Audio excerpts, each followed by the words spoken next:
ہم اپنے panel discussion کا آغاز کرتے ہیں. پہلے تو آپ سب کا بہت شکریہ, آپ لوگ کب سے بیٹھے ہوئے ہیں اور سن رہے ہیں, اس کے لیے بہت بہت شکریہ. آپ لوگ آئے اور اپنے قیمتی وقت نکال کے اتنے اہم موضوع پر آپ لوگ سننے کے لیے تیار ہیں. ہمارے پینل ڈسکشن کا ٹاپک ہے CPEC and militarisation of Gwadar.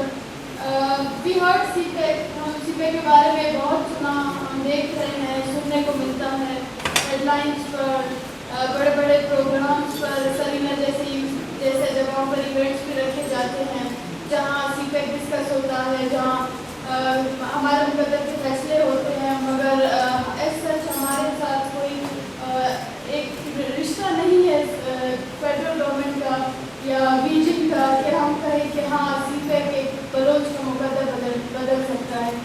اگر ہم دیکھیں چائنا کو, تو چائنا بی آر آئی ہو یا سی پیک ہو, تو ایسا چائنا کبھی بھی جہاں بھی انویسٹمنٹ کرتا ہے تو وہ لوکل جو کنسرنس ہوتے ہیں اس کو کبھی بھی ایڈریس نہیں کرتا. وہ اپنے انویسٹمنٹ پلانس کا اس طرح سے ایک ماڈل ہے جہاں پر کوئی اس طرح کی اسپیس نہیں ہے کہ اگر کوئی پولیٹیکل ڈسسیٹسفیکشن ہو یا لوکلس کی کوئی سینٹیمنٹس ہو اس کو وہ ایڈریس کرے. اسی طرح ہم نے سی پیک میں بھی یہی دیکھا. اور ملٹرائزیشن تو بلوچستان کے کونے کونے میں دیکھتے ہیں. ہم اپنے پینلسٹ کی طرف آئیں گے. پہلا کوشچن میں کامریڈ ابیرہ سے کروں گی کہ جس طرح ہم دیکھ رہے ہیں کہ گوادر میں فینس کیا جا رہا ہے گوادر کو, اور جس طرح ملٹرائز کیا جا رہا ہے, تو کیا آیا مینڈیٹری ہے کہ جہاں بھی میگا پروجیکٹس ہوں اس طرح کے, تو وہاں پہ عام آبادی کو بالکل ایلینیٹ کرنا اور اس طرح فینس میں, اور اس کو ہم لیگلی آپ کس طرح ڈیفائن کریں گے کہ نیٹو انڈیجینس آبادی اس میں کس طرح کام کر سکتی ہے؟ جی بہت بہت شکریہ. السلام علیکم every, thank you so much Sadia for your question. میں بس یہ کہنا چاہوں گی کہ آج اس محفل میں 2 وکیلوں نے آلریڈی بات کی ہے, خالد صاحب نے اور ایمان نے. تو میں انہی کی بات کو, اگر آپ سن رہے تھے تو میں اور تھوڑا سا ڈیٹیل میں جاؤں گی اور سعدیہ کے کوشچن کو ایڈریس کروں گی. دیکھیں اس وقت جو بلوچستان کی صورتحال ہے, جس کا گوادر ایک مثال ہے, تو اس کو ہم اگر انٹرنیشنلائز نہیں کریں گے تو ہماری بات آگے نہیں بڑھے گی, کیونکہ ہمارے جو لوکل کورٹس ہیں وہ اس وقت ہاسٹیج ہیں ایک ایسی اپریشن کے, ایک ایسے استحصال سے جو سماجی بھی ہے, معاشی بھی ہے اور ثقافتی بھی ہے. تو اس وقت میں تھوڑی سی اور تفصیل میں بات کروں گی. 2-3 میکنزمس ہیں. اچھا, اب کون سا کورٹ ہے؟ کوئی ورلڈ کا کیا ہیومن رائٹس کورٹ ہے؟ آپ نے ایمان کا سنا ہوگا کہ اسرائیل فلسطین کا کیس جو تھا وہ ICJ میں گیا. ICJ is the International Court of Justice. However, states fight against states. تو اسرائیل اینڈ پیلسٹائن, اگر ایک بلوچ قوم کے اوپر استحصال ہو رہا ہے تو وہ اپنا کیس ICJ نہیں لے کے جا سکتی. لیکن ایک اور کورٹ ہے جو بنا تھا 1998 کے اندر ایک اسٹیچوٹ کے تحت, known as the Rome statute of 1998. This is the International Criminal Court جو ہیگ میں ہے. ان کی جورسڈکشن ہے کہ یہ 4 کرائمز کو پروسیکیوٹ کر سکتے ہیں. 1, the crime of genocide. 2, crimes against humanity. اور the 3rd is crimes of aggression.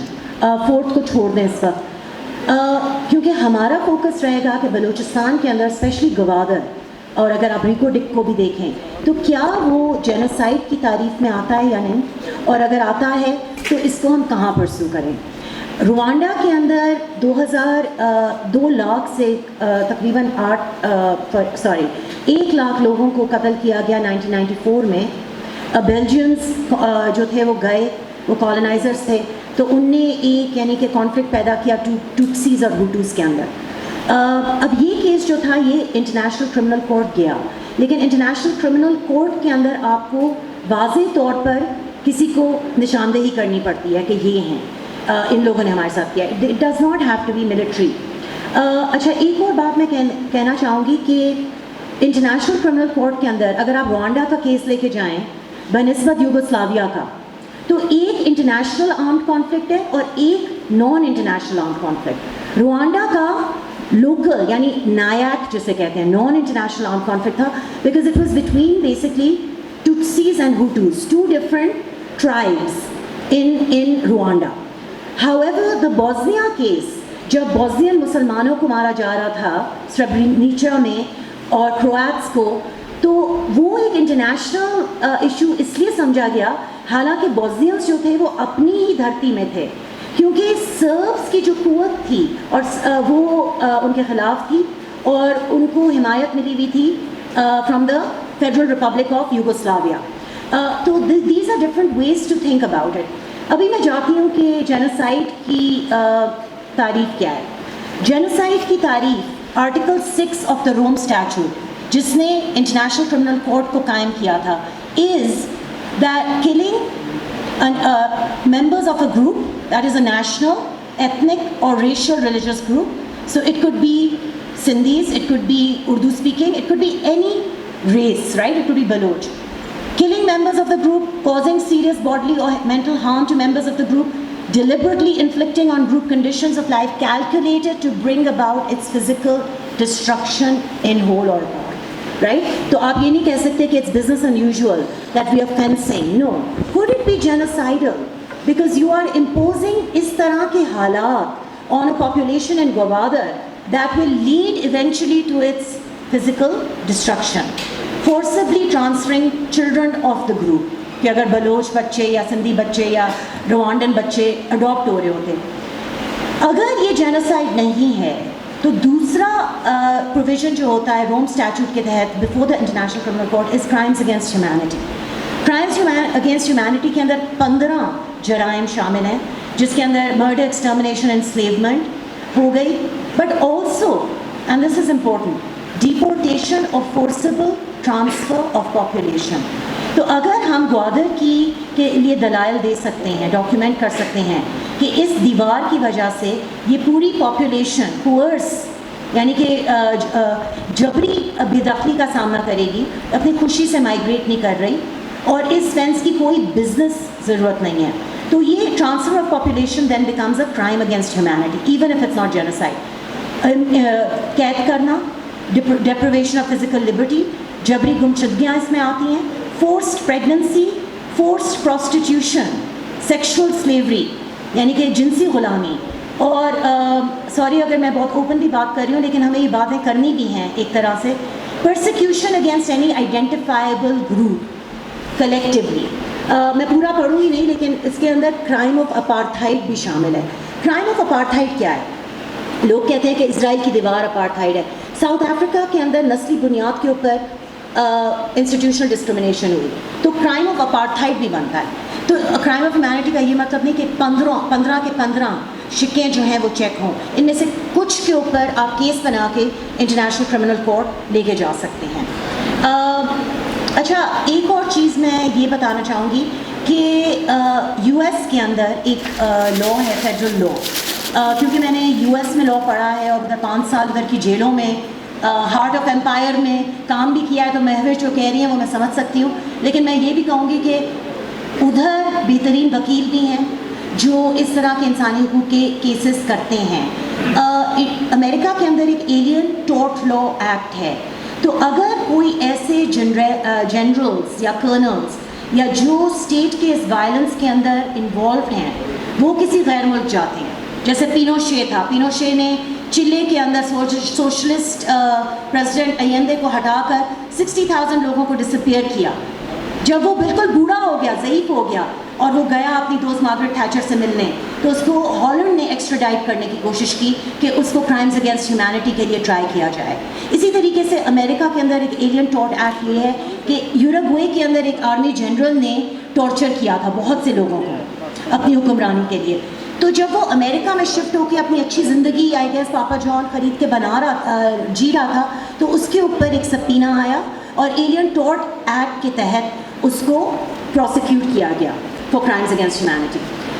Problem is پچھلی 2 دہائیوں کے اندر اس ایکشن کو کافی کنسٹرکٹ کیا گیا ہے, لیکن it still exist as a right of action.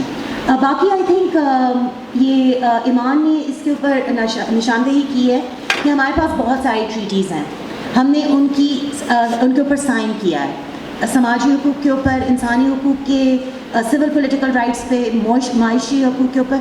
اب ان سب کے میکینزمز ہیں, 3 میکینزمز ہیں, اور پھر میں اپنی بات کو اختتام پہ لاؤں گی کیونکہ میری بات تھوڑی لمبی ہو گئی ہے. ایک میکنزم ہے ٹریٹی باڈی کا. ٹریٹی باڈی کا یہ ہے کہ اگر آپ نے کوئی کووننٹ سائن کی ہے, سمجھیں کہ اکنامک سوشل کلچرل رائٹس والی, تو اس ٹریٹی کے ساتھ وابستہ ایک ٹریٹی باڈی ہے جو ہر 4 سال ریویو کرتی ہے. کیا آپ نے بلوچوں کے یا سندھیوں کے یا سرائکیوں کے معاشی حقوق چوری کیے ہیں, ان پہ ڈاکہ ڈالا ہے؟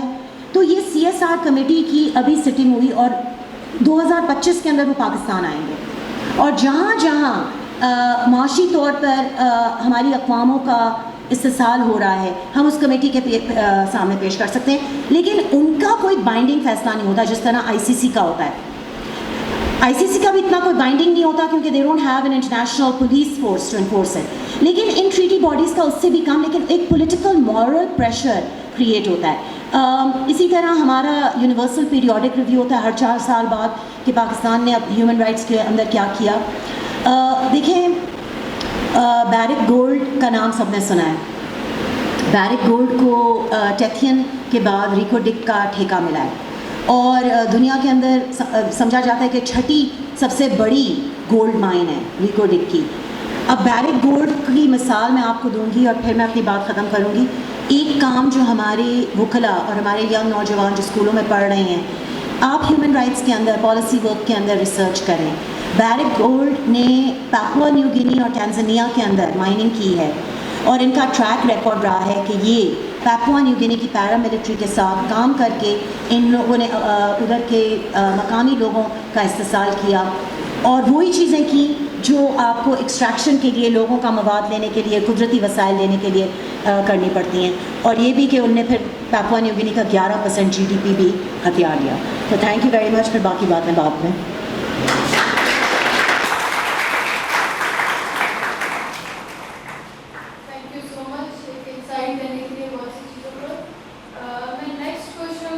حفیظ بلوچ سے کروں گی. حفیظ بلوچ کراچی میں ایک وہ مضبوط آواز ہیں جو بحریہ ٹاؤن کے خلاف بھی ہمیں نظر آتے ہیں. گڈاپ ہو, ملیر ایکسپریس وے ہو, ان کی ایک بہت بڑی جوہد ہے جس پر یہ مسلسل کام کر رہے ہوتے ہیں.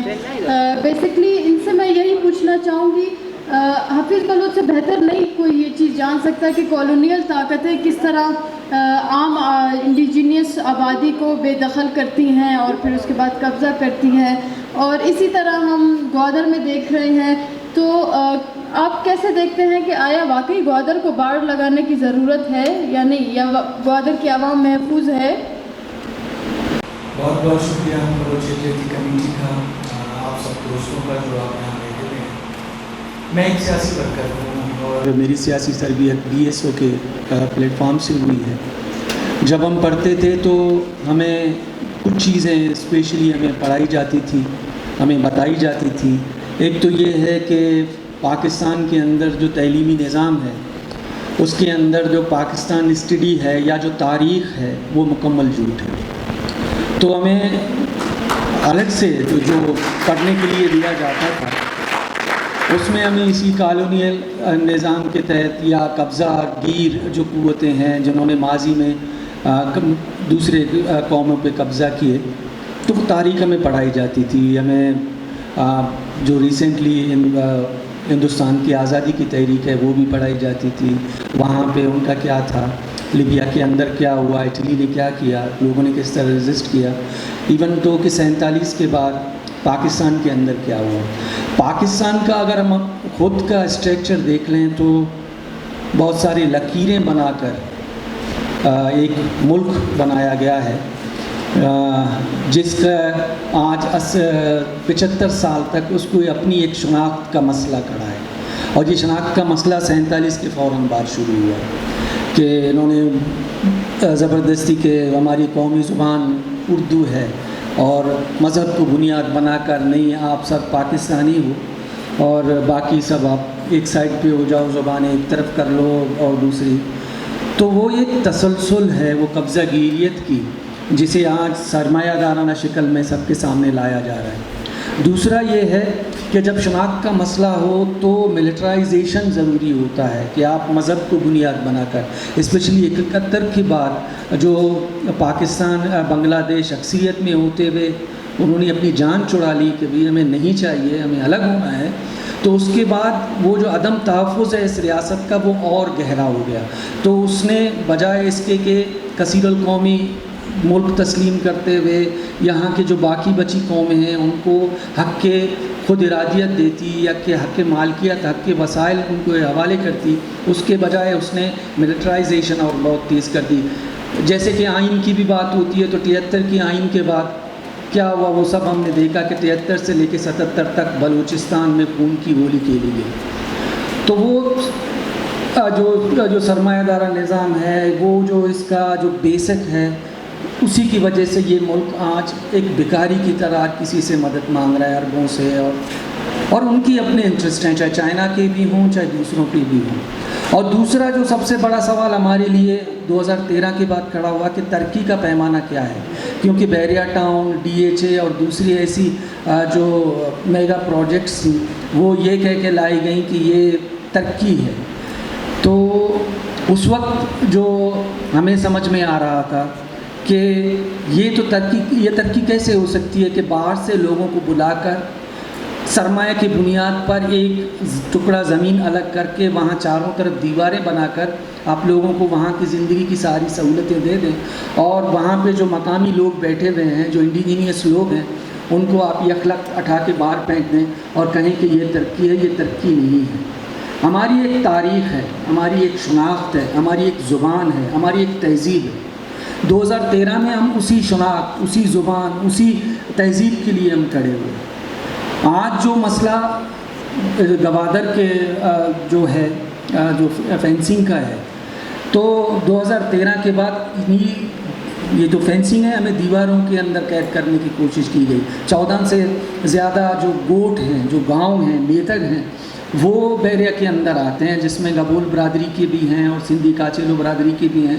انہیں چاروں طرف سے دیوار لگا کر قید کر دیا گیا ہے. اب اس کے چاروں طرف ایک تو یہ ہے کہ سرویلنس ہے، وہ بیچارے آتے جاتے یہی سوال کہاں سے آ رہے ہو، کہاں جا رہے ہو. اسپیشلی رات 9 بجے کے بعد تو گیٹیں بھی بند ہو جاتی ہیں، نہ آپ کہیں باہر جا سکتے ہیں نہ کہیں اندر آ سکتے ہیں. تو ہم یہ چیزیں دیکھ رہے ہیں. ایک طرح سے یہ جو جینوسائیڈ کی ہم بات کرتے ہیں تو جینوسائیڈ یہ نہیں ہے کہ ایک قوم کے اوپر آپ قتل عام کریں.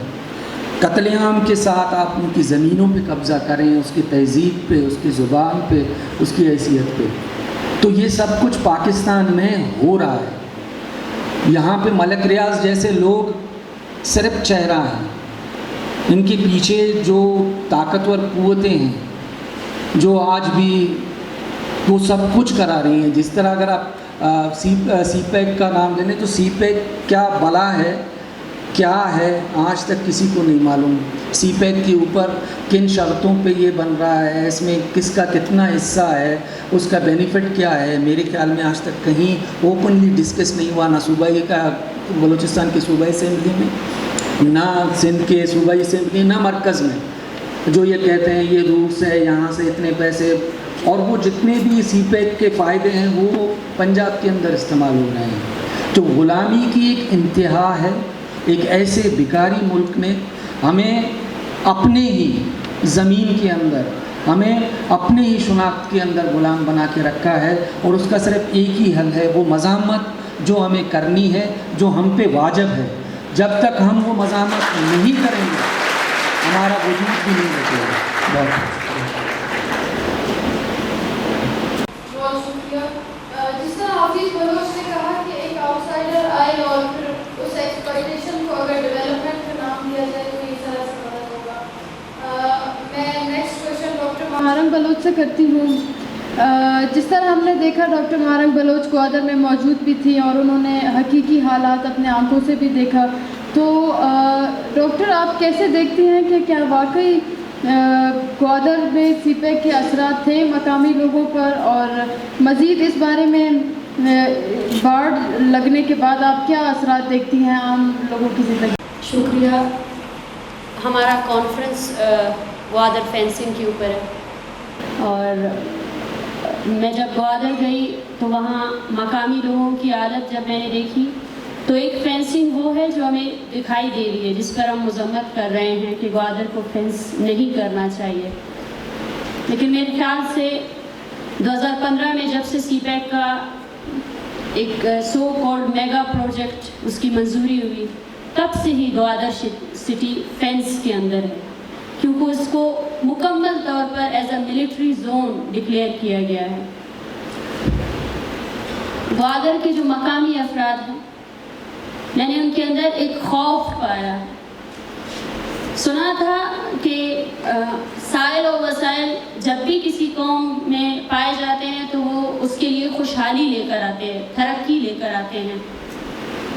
اسی وجہ سے پوری دنیا میں اگر ہم دیکھیں تو کولونیزم کی جو تاریخ ہے وہ یہ بتاتی ہے کہ طاقتور قوتوں نے سائل و وسائل کے نام پر ہزاروں انسانوں کی، بے گناہ انسانوں کی جانیں جو ہے نا لی، مگر میں نے دیکھا کہ وہ ترقی، اس کا ایک ڈراسٹک، ایک سی پیک کے اثرات تھے لیکن وہ نیگیٹو تھے۔ گوادر شہر پورا، اس کے اندر میں نے خوف دیکھا، اس کے اندر میں نے ڈر دیکھا۔ وہاں پر کوئی بھی شخص، چاہے وہ کسی بھی شعبے سے تعلق کیوں نہ رکھتا ہو، وہ اپنی نارمل زندگی، جو ایک انسان ایک نارمل زندگی گزارتا ہے، جو سوشل ہوتا ہے، وہ اس کو کرنے سے بالکل قاصر تھا۔ ریاستی تشدد کے کچھ ظاہری علامات جو ہم نے دیکھے، جیسے گزشتہ ایک ہفتے کے دوران صرف گوادر کے جو مقامی جگہ ہے وہاں سے 25 کے قریب افراد کو اغوا کیا گیا ہے۔ 11 بجے کے بعد محافظ آ کر گھر گھر چھاپا مارتے ہیں اور ان گھروں سے بزرگوں کو، ان کی عورتوں کے سامنے بھی گھسیٹ کر لے کر جاتے ہیں، ان بچوں کو اٹھا کر لے کر جاتے ہیں جن کی عمر شاید اسکول پہ پڑھنے کی تھی۔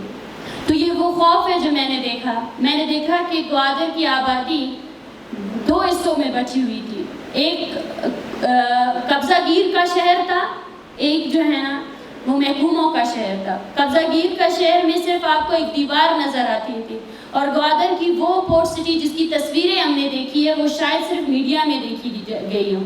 اس کے علاوہ گوادر کے مقامی لوگوں کے علاوہ اگر کوئی جرنلسٹ بھی گوادر کے پورٹ کا وزٹ کرنا چاہے تو اسے بھی گوادر پورٹ پر جانے کے لیے ویزا لگوانا پڑے گا، اور وہ ویزا پاکستان کی ایجنسیوں سے ہوتے ہوئے چائنا کی ایجنسیوں تک پہنچتا ہے، اور اس کے بعد اس بندے کو ایکسس ملتی ہے کہ وہ گوادر کی اس نام نہاد ترقی کے صرف انفراسٹرکچر کو دیکھ سکے۔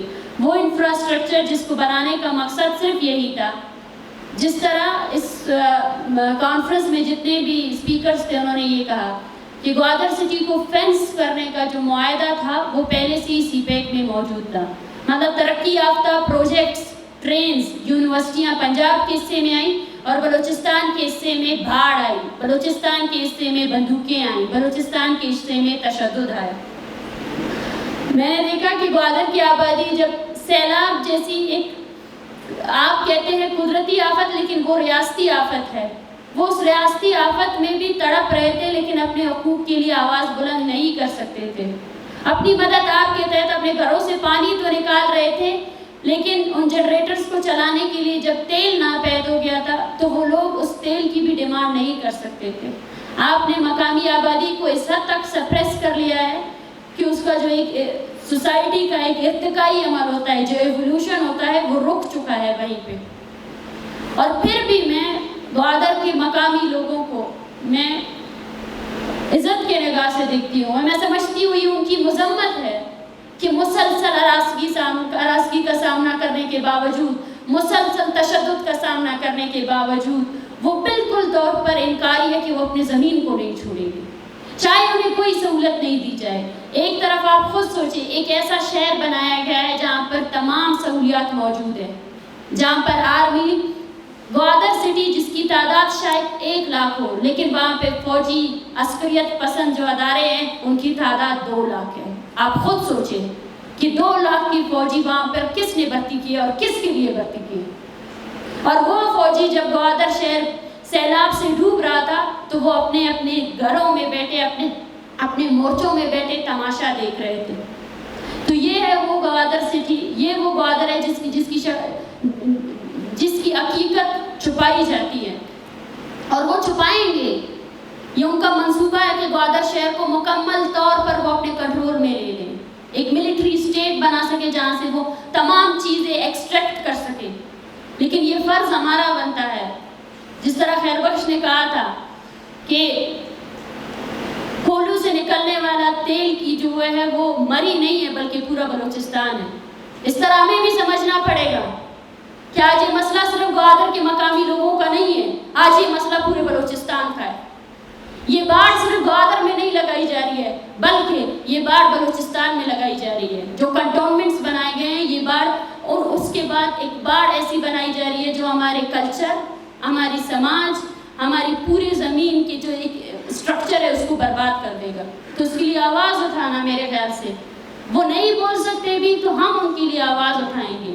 اور ایسا نہیں ہے کہ وہ نہیں بول پا رہے ہیں. جس دن کھدائی شروع ہوئی اس دن کوئی سیاسی ورکر شاید وہاں موجود نہیں تھا، کوئی نام نہاد میڈیا وہاں موجود نہیں تھی، کوئی نام نہاد، وہ شرم کی بات ہے، وہ نام نہاد پولیٹیکل پارٹیز جنہوں نے سائل و وسائل کی حفاظت کے نام پر سیاست کی وہ وہاں موجود نہیں تھے.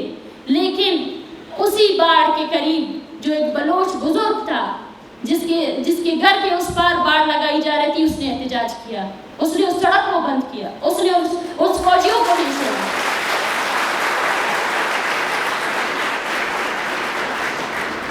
تو یہی ہماری امید ہے کہ گوادر کا مقامی ہر طرح کے جبر سہنے کے بعد بھی وہ کھڑا ہے، ہر طرح کی تکلیف برداشت کرنے کے بعد بھی وہ مکمل طور پر انکاری ہے کہ وہ اپنی زمین کو نہیں چھوڑے گا. شکریہ.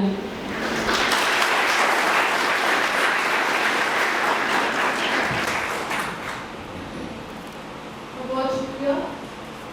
میں نیکسٹ کوشچن ابھیلاش پاک سے کروں گی اور اسی حوالے سے کروں گی کہ آپ آلریڈی بہت سارے ایسے میگا پروجیکٹس کے خلاف کام کر چکی ہیں، کام کر رہی ہیں انڈیجینس کمیونٹیز کے ساتھ، آبادی کے ساتھ. تو آپ کیسے دیکھتی ہیں ملٹرائزیشن کو، اور آپ کے نزدیک جو مقامی لوگ ہیں وہ کس طرح خود کو محفوظ رکھ سکتے ہیں اور کس طرح نیشنل اور انٹرنیشنل کمیونٹی کو موبلائز کر سکتے ہیں اور اپنی آواز پہنچا سکتے ہیں؟ سی پیک جو ہے اس کی کوئی ایسی شفافیت ہے نہیں کہ، اور کوئی فورم نہیں ہے کہ اگر آپ کے سی پیک کے خلاف آپ کے پاس کوئی کمپلینٹ ہے تو آپ ادھر درج کریں. ہماری جو حفیظ بلوچ کی اسٹرگل ملیر میں رہی ہے، تو 2 سال پہلے جب ملیر ایکسپریس وے بن رہا تھا تو ہمیں پتہ چلا کہ ایشین ڈیولپمنٹ بینک جو ہے وہ اس منصوبے کے لیے 5 لاکھ روپے دے رہا ہے. اب یہ ادھر کے جو کمیونٹی ہے ملیر اور لیاری، اگر آپ لوگ کراچی کو جانتے ہیں تو لیاری اور Malir, Karachi basically is a Baloch city, right. ادھر جو مائگریشنز ہوئی ہیں وہ بلوچوں کی ہیں، اور تو کلچرلی اگر آپ کراچی کو سمجھتے ہیں تو it's sorry what was the question? Okay. ہاں ملیر کا تو ہم لوگوں نے ایشین ڈیولپمنٹ بینک کے سامنے انہی کے سماجی اصول 2009 کو استعمال کر کے کہا کہ بھائی یہ والا جو آپ کا پروجیکٹ ہے یہ تو انڈیجنس رائٹس کو ہرٹ کر رہا ہے.